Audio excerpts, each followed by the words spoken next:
یہ ہیں مشہور امریکن پادری اور ایکسورسسٹ یعنی بدروحوں اور ڈیمن اینٹیٹیز کو جسم سے بھگانے کی پریکٹس کرنے والے فادر چارٹ ریبریگر، جو آج سے 2 مہینے پہلے 5 مارچ 2026 کو مشہور امریکن بزنس مین اور x navy elite special forces کے ممبر شان ریان کی ایک پوڈ کاسٹ کے اندر گئے تھے۔ اور اس پوڈ کاسٹ کے اندر اس پادری کا کہنا تھا کہ جیفری ایپسٹین کے لٹل سینٹ جیم آئلینڈز کا باقی آبادی سے کٹا ہونا اور یہاں پر ایک مندر جیسی پراسرار بلڈنگ اور اس بلڈنگ کی یہ پراسرار اور خاص قسم کی بناوٹ اس بات کی طرف اشارہ کرتی ہے کہ یہاں پر شیطانی رسومات اور کالا جادو کی رسمیں ہوا کرتی تھی۔ مطلب آپ یہ بات نوٹ کریں کہ یہ بات اپنی فیلڈ کا ایک ایکسپرٹ بندہ بتا رہا ہے، کوئی عام انسان یہ بات نہیں کر رہا۔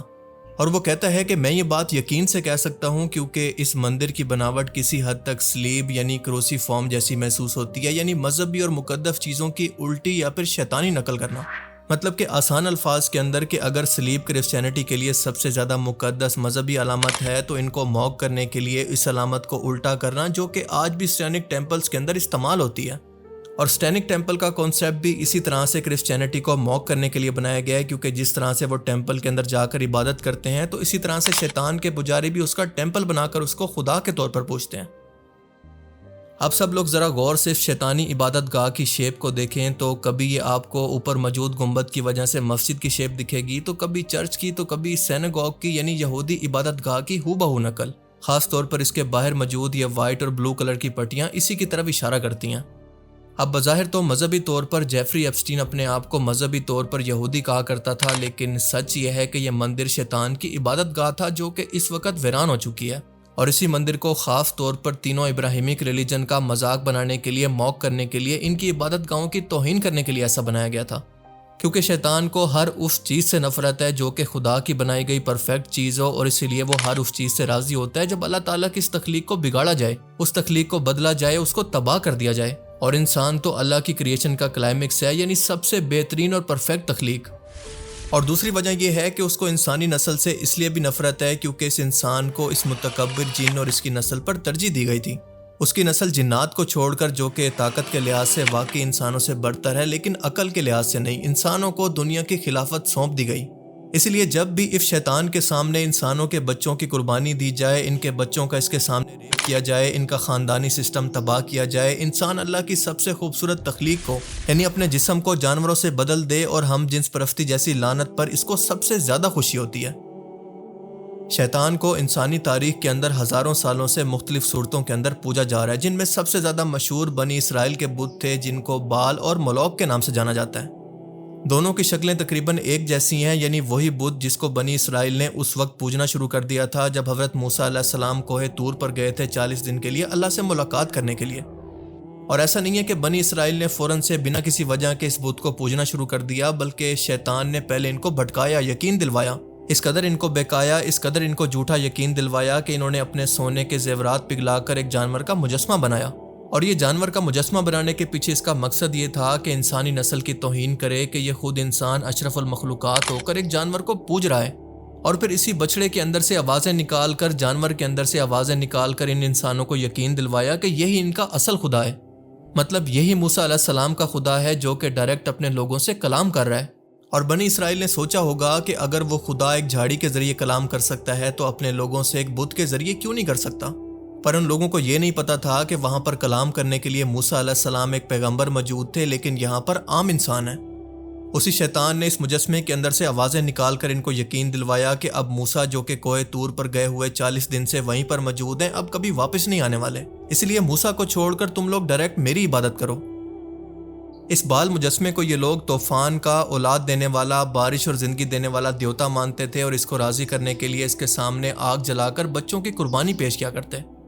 اب یہاں پر نوٹ کرنے والی بات یہ ہے کہ شیطان کا اصلی چہرہ، اس کی اصلی شکل بالکل ایسی نہیں ہے، کیونکہ وہ بہت ہی خوفناک شکل رکھتا ہے، پر انسانوں کے لیے وہ ہمیشہ جانوروں کی شکل کو خود کی صورت کے طور پر انسانوں کی تذلیل کرنے کے لیے پیش کرتا ہے، جیسے اس کی ایک صورت بیفومیٹ کی بھی ہے۔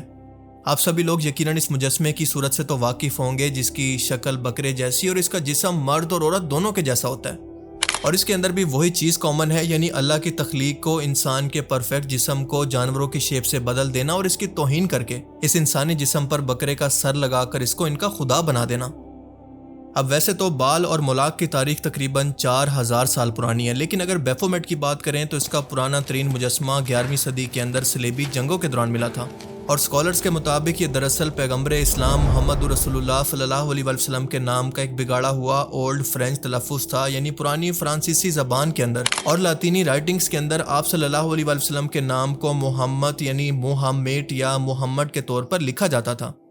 13ویں صدی کے فرانسیسی ادب جیسا کہ الیگزینڈر ڈی پونٹ کی 1258 کی نظم جس کا نام تھا رومین محمد، اور اس کے علاوہ 1264 کے مسیح، اسی بگڑے ہوئے نام کا استعمال کیا گیا ہے جو کہ تاریخی طور پر ثبوت کے طور پر موجود ہے۔ اس کے علاوہ مصر کی جامعۃ الزہرا کی ریسرچ کے مطابق یہ بگڑا ہوا تلفظ مڈل ایجز یعنی 5th سینچری سے لے کر 15th سینچری کے اندر کرسچنز کے مسلمانوں کے خلاف تعصب یا نفرت کا نتیجہ تھا، اور شیطان نے اسی نفرت اور حسد کا فائدہ اٹھا کر ان لوگوں کو اپنی عبادت پر لگا دیا۔ سال 1307 کے اندر فرانس کے بادشاہ فلپ IV کے دور کے اندر نائٹ ٹیمپلرز نے اس بات کا اعتراف کیا تھا کہ وہ بیفومیٹ نامی کسی دیوتا کی پوجا کرتے تھے، لیکن چھپ چھپ کر۔ اس ٹائم کے اندر اس کی شکل تھوڑی سی ڈیفرنٹ تھی، لیکن آج کی جو ماڈرن شکل ہم دیکھتے ہیں وہ دراصل 1854 کے اندر پہلی بار منظر عام پر آئی تھی۔ مطلب آج جو گوٹ ہیڈڈ یا پھر بکرے کے سر والی تصویر ہم دیکھتے ہیں وہ دراصل 19ویں صدی کے فرانسیسی جادوگر ایلیفس لیوی نے اپنی کتاب کے اندر پیش کی تھی، اور جادوگر کے ٹائٹل سے آپ خود ہی سمجھ گئے ہوں گے کہ شیطان نے اس کو یہ سب کرنے کے لیے انسٹرکشن دی تھی کہ اس طرح کا میرا مجسمہ بناؤ۔ لیکن اگر بال اور مولاق کی تاریخ کی بات کریں تو یہ 4000 سال سے بھی زیادہ پرانی ہے، یعنی عراق کی سب سے قدیم سویلائزیشن سے بھی زیادہ پرانی۔ لیکن اب یہاں پر ایک انتہائی اہم بات کلیئر کر لیں کہ بال کا مطلب کوئی خدا کا نام نہیں ہے، کوئی دیوتا کا نام نہیں ہے، بلکہ یہ ایک لقب ہے۔ خود بال کا مطلب یہ ہوتا ہے کہ خدا، اسی لیے تاریخ کے اندر مختلف علاقوں کے اندر مختلف قسم کے بال پائے جاتے تھے، جیسا کہ بال ہیڈڈ، بال ہامون، بال پیور وغیرہ، اور ان کو لبنان، شام، فلسطین کے علاقوں کے اندر خاص طور پر پوجا جاتا تھا۔ حضرت الیاس علیہ السلام کی قوم بھی اسی بال کو پوجتی تھی جو کہ بنی اسرائیل کی نسل سے تھے، یعنی حضرت موسیٰ علیہ السلام کے بھائی ہارون کی نسل سے۔ اور اللہ تعالیٰ خاص طور پر اس بال خدا کا ذکر کرتے ہوئے کہتا ہے کہ تم بہترین خدا اللہ کو چھوڑ کر اس بال کو پوجتے ہو۔ جبکہ مولوک بھی بالکل سیم ہی مجسمہ تھا، یعنی تاریخی روایات کے مطابق یہ ایک دھاتی مجسمہ بنایا جاتا تھا اور اس کا سر بیل کے جیسا ہوتا تھا، اس کے ہاتھ آگ کے اوپر ہوتے تھے اور اس کے نیچے آگ جلا کر بچوں کو اس کے ہاتھ کے اندر رکھ کر قربانی دی جاتی تھی۔ مطلب یہ دونوں ایک ہی تھے، بس ایک جیسی ملتی جلتی دو شیپس تھیں۔ آپ سب لوگوں کو یاد ہوگا کہ جیفری ایپسٹین کے ایک بینک اکاؤنٹ کا نام بھی بال تھا، جو کہ اس کی ای میلز کے اندر واضح طور پر پڑھا جا سکتا ہے، اور اس کا بنایا گیا یہ مندر اس بات کا ثبوت ہے کہ یہ لوگ آج بھی چھپ چھپ کر اسی بال کو پوجتے ہیں، اور وجہ بالکل سیم ہے جو کہ بنی اسرائیل کو دی گئی تھی کہ شیطان خود قبالہ جادو کے ذریعے ان لوگوں کی بچوں کی قربانی کے ذریعے سے راضی ہو کر اور ہر طرح کی مذہبی توہین سے راضی ہو کر ان لوگوں کو انسانی نیچر کو سمجھ کر ان کو بہکانے اور کنٹرول کرنے کا اپنا تجربہ ان سے شیئر کر کے ان کی مدد کرتا ہے۔ کبھی تو ان لوگوں سے انسانی شکل کے اندر آ کر بات کرتا ہے تو کبھی ان مجسموں کے ذریعے۔ آپ ذرا غور کریں کہ چھت کے کونوں پر 3 گولڈن مجسمے بنائے گئے ہیں جو کہ اسی سٹینک ریچول کو ریپرزینٹ کرتے ہیں۔ ان تینوں میں سے 2 گولڈن پرندے دکھائے گئے ہیں، جن میں سے ایک تو شکاری سمجھا جاتا ہے جبکہ دوسرے کو مردار خور یعنی گوشت کھانے والا کہتے ہیں، اور یہ دونوں بعض اوقات اپنی ہی نسل کو کھانے والے سمجھے جاتے ہیں، جس کا صاف مطلب یہ ہے کہ یہ لوگ شیطان کے ذریعے اپنی ہی نسل کو کھانے کا منصوبہ بناتے ہیں۔ اور اس کے بعد تیسرا مجسمہ ہے یونانی دیوتا پوسیڈن کا، جو کہ بہت ہی امپورٹنٹ ہے، جس کو سمندر کا دیوتا مانا جاتا تھا، یعنی سمندر کا خدا۔ اور آپ سب لوگ اچھی طرح سے جانتے ہیں کہ شیطان کے بارے میں کہا جاتا ہے کہ وہ اپنا تخت سمندر پر لگاتا ہے، یعنی عام الفاظ کے اندر وہ سمندر پر راج کرتا ہے۔ سیم ٹو سیم یہ دونوں وہی چیزیں ہیں جو کہ ایبسٹریکٹ معنوں کے اندر ایک دوسرے کو ریپرزینٹ کر رہی ہیں۔ دیکھیں، شیطانی قوتیں نئی تخلیق نہیں کر سکتی بلکہ موجودہ چیزوں کو بگاڑ کر پیش کرتی ہیں، اور ایپسٹین نے ہر علامت کسی مقصد کے تحت ہی بنا رکھی تھی۔ بتایا جاتا ہے کہ اس مندر کی انویسٹیگیشن کے دوران یہاں پر ایسا کچھ نہیں ملا، پر حقیقت یہ ہے کہ ملا تو بہت کچھ تھا لیکن دکھایا کچھ نہیں گیا۔ مطلب آپ کو وہی کچھ دکھایا گیا ہے جو کہ آپ کو دکھانا ضروری سمجھتے ہیں، کیونکہ یہ لوگ آپ کو بھیڑ بکریوں سے زیادہ کچھ نہیں سمجھتے۔ پر اصل حقیقت یہ ہے کہ اس مندر کے اندر ہر وہ سٹینک ریچول کی سہولتیں، دیواروں پر خوفناک قسم کی پینٹنگز اور ایک پیانو بھی موجود تھا۔ اس کا فرش بھی بالکل چیس کے ڈبوں کی طرح تھا جو کہ سٹینک ریچول کے اندر خاص طور پر استعمال ہوتا ہے۔ اب ذرا ان تمام علامتوں کو 1 منٹ کے لیے ذہن میں رکھیں اور سال 1999 کی یہ فلم دیکھیں جس کا یہ ویڈیو کلپ ہے، جس کا نام ہے آئیز وائڈ شٹ، اور اس فلم کے اس کلپ کو دیکھ کر بتائیں کہ کیا آپ کو اس کے انوائرمنٹ کے اندر یا پھر ریچول کے اندر کوئی سملیرٹی محسوس ہوتی ہے کہ نہیں۔ اب ظاہر سی بات ہے کہ یہ تمام سامان کو، ریچول کی ہر چیز کو تو ہٹا سکتے ہیں لیکن فلم کو تو نہیں ہٹا سکتے۔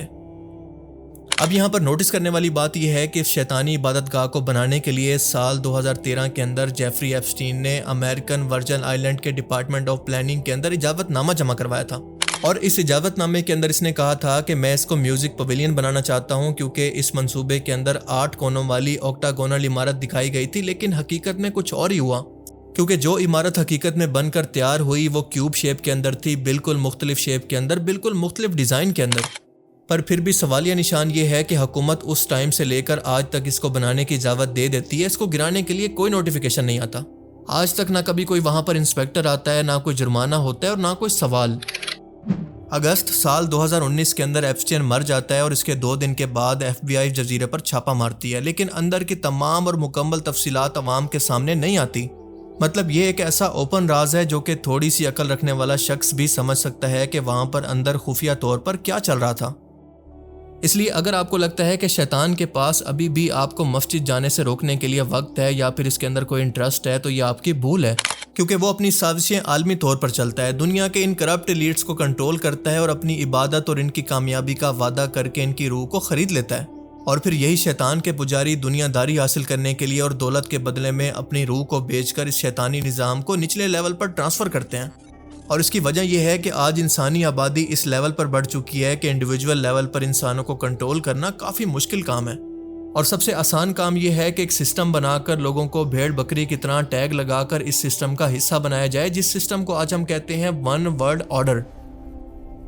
مطلب یہی سب کچھ آج سے ہزاروں سال پہلے بھی ہو رہا تھا، لیکن مختلف طریقے سے، اور آج کے ٹائم بھی ہو رہا ہے لیکن ذرا مختلف طریقے سے۔ پر دونوں چیزوں کے اندر جو چیز کامن ہے وہ یہ ہے کہ یہ شیطان اپنا مطلب پورا ہونے کے بعد اپنی فطرت کے مطابق ہمیشہ کے لیے ان کو چھوڑ کر اکیلا کر کے جا چکا ہے، اور یہ لوگ آج دنیا کے اندر پیسہ، دولت، شہرت ہونے کے باوجود بھی دنیا میں عزت کے معاملے میں ذلیل ہو رہے ہیں۔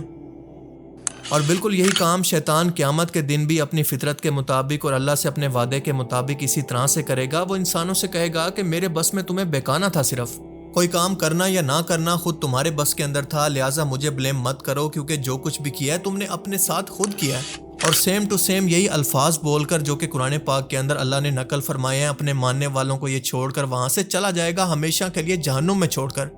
اور اسی لیے کہتے ہیں کہ شیطان کے ماننے والے لوگوں کے لیے یہ دنیا جنت ہے، جبکہ اللہ کے ماننے والوں کے لیے آزمائش کی جگہ۔